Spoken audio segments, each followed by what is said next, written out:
బ్రహ్మం చౌదరి గారు మీరేమంటారు? మొత్తానికి అంటే వరుసగా చంద్రబాబు నాయుడు గారు ఢిల్లీ టూర్లు, ఈ సర్వేలు చూసుకుంటే టీడీపీ గెలిచాము అని ఫిక్స్ అయిపోయినట్టుగా కనబడుతున్నట్టుంది. లక్ష్మి గారు మీకు TDP and Raj news Janasena కూడా.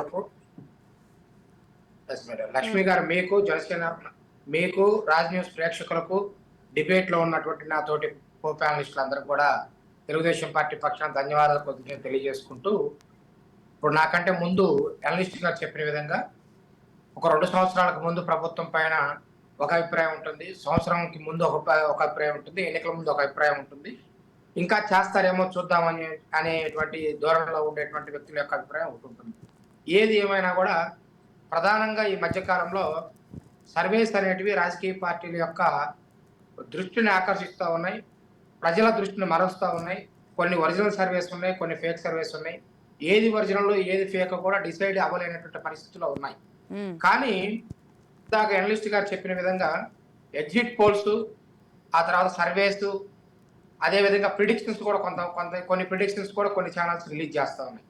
ఏది ఏమైనప్పటికి కూడా కొన్ని సర్వేస్ నిజమవుతున్నాయి, కొన్ని సర్వేస్ అబద్ధం అవుతున్నాయి. కానీ ఇక్కడ ఆంధ్రప్రదేశ్ రాష్ట్రంలోకి వచ్చేసరికి నిన్న ఇండియా టుడే అయినా, టైమ్స్ నౌ అయినా, లేకపోతే రేపు ఇంకొక సర్వే రావచ్చు. కానీ కొన్ని రాజకీయ పార్టీలే సర్వేలు చేయించి సొసైటీలో క్రెడిబిలిటీ ఉన్నటువంటి కొన్ని ఛానల్స్ లోనో లేకపోతే కొన్ని పేపర్స్ లోనో కూడా పెయిడ్ ఆర్టికల్స్ రూపంలో కూడా రిలీజ్ చేపిస్తూ పబ్లిక్ ని కన్ఫ్యూజ్ చేసేటువంటి ప్రయత్నంలో కూడా కొన్ని గతంలో జరిగినాయి, మనం అన్ని కూడా చూసాం. ఒక్కొక్క ఎలక్షన్ కి వచ్చేసరికి దాదాపుగా 50 కన్సల్టెంట్లు సర్వేలు చేస్తా ఉన్నారు.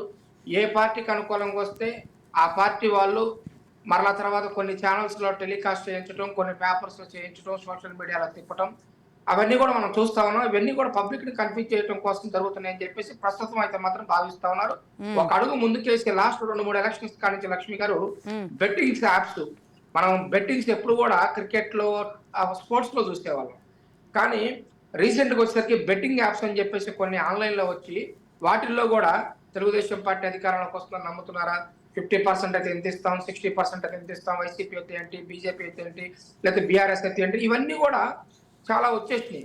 కానీ ఆంధ్రప్రదేశ్ రాష్ట్రంలో నిన్న జరిగినటువంటి ఇండియా టుడే సర్వే కావచ్చు, టైమ్స్ నౌ సర్వేస్, ఏదైతే ఈరోజు పేపర్లో చూసామో, టీవీలో చూసాము, సోషల్ మీడియాలో చూసాము, వాటితో సంబంధం లేకుండా మనం ఒక్కసారి ఆలోచించినట్లయితే ఆంధ్రప్రదేశ్ పరిస్థితులు ఒక 2 సంవత్సరాల క్రితము మాకు 175కి 175 సీట్లు వస్తాయి, ఇప్పుడు 151 ఉన్నాయి అని చెప్పేసి మాట్లాడిన వ్యక్తి, నా తలలో ఉన్నటువంటి ఎంట్రీ కూడా పీకలేరని చెప్పేసి మాట్లాడినటువంటి వ్యక్తి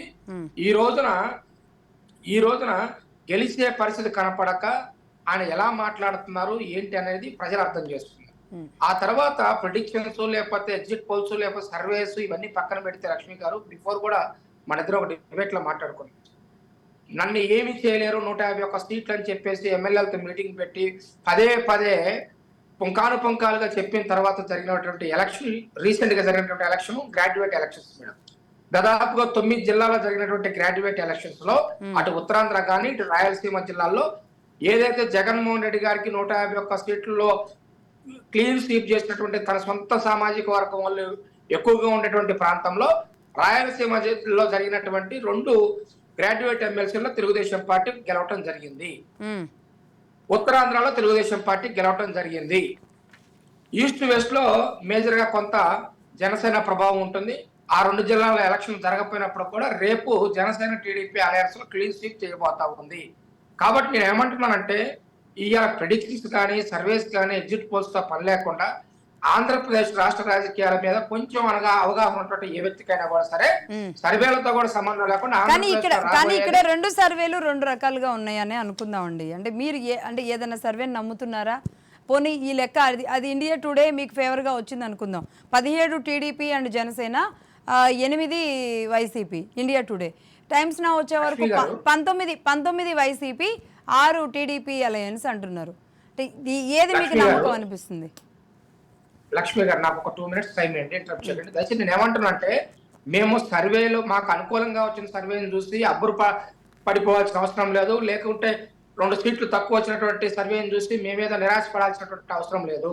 2019 ఎన్నికల ముందు జగన్మోహన్ రెడ్డి గారు ఏం చెప్పారు, 2019 అధికారంలోకి వచ్చిన తర్వాత 2024 వరకు జగన్మోహన్ రెడ్డి గారు ఏం చేశారో ఇవాళ ప్రజలు అర్థం చేసుకున్నారు, వాళ్ళ పార్టీలో గెలిచినటువంటి ప్రజాప్రతినిధులు అర్థం చేసుకున్నారు, తన సొంత చెల్లె అర్థం చేసుకుంది, బాబాయ్ కూతురు అర్థం చేసుకుంది. ఎలక్షన్ల ముందు ఎలక్షన్ల ప్రభావితం చేసినటువంటి వివేకానంద రెడ్డి గారి మర్డర్ ఎందుకు జరిగింది, కోడికత్తి ఎందుకు చేశారు, లేకపోతే కొంతమంది ప్యాకేజ్ స్టార్స్ తోటి ఏం మాట్లాడించారు, ఇవన్నీ కూడా 2019 నుంచి 24 వరకు కూడా ప్రజల ముందు ప్రజలకి అవగాహన వచ్చింది.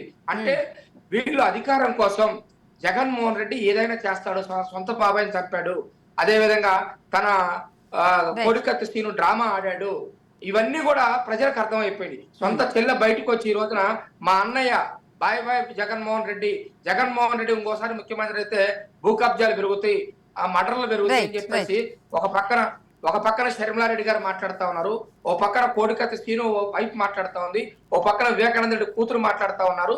వీళ్ళు ఎలక్షన్ల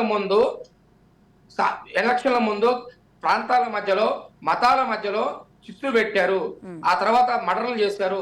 అధికారం కోసం వీళ్ళు చేయనటువంటి పని లేదనేది అంటే సర్వే చూడాల్సిన అవసరం లేదు, సమస్యలు చూస్తే చాలు అంటారు మీరు. ఓకే, అందుకోసం ఎందుకంటే శ్రీనివాస్ రెడ్డి గారు ఏమంటారు? లక్ష్మి గారు ఉదాహరణ చెప్తున్నాను నేను. లక్ష్మి గారు ఒక్క నిమిషం, ఆయన వర్షన్ కూడా విన్న తర్వాత మళ్ళీ మాట్లాడదాం. బ్రహ్మం చౌదరి గారు క్లోజ్ చేశాక అతనికి ఇవ్వండి, చెప్పండి.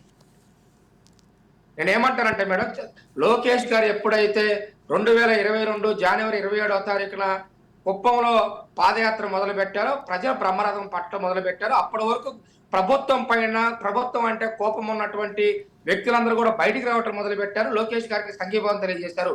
దానికంటే ముందు తెలుగుదేశం పార్టీ ఆధ్వర్యంలో బాదుడే కార్యక్రమం జరిగింది, దానికంటే ముందు తెలుగుదేశం పార్టీ ఆధ్వర్యంలో ఇదేం కర్మ ప్రోగ్రాం జరిగింది.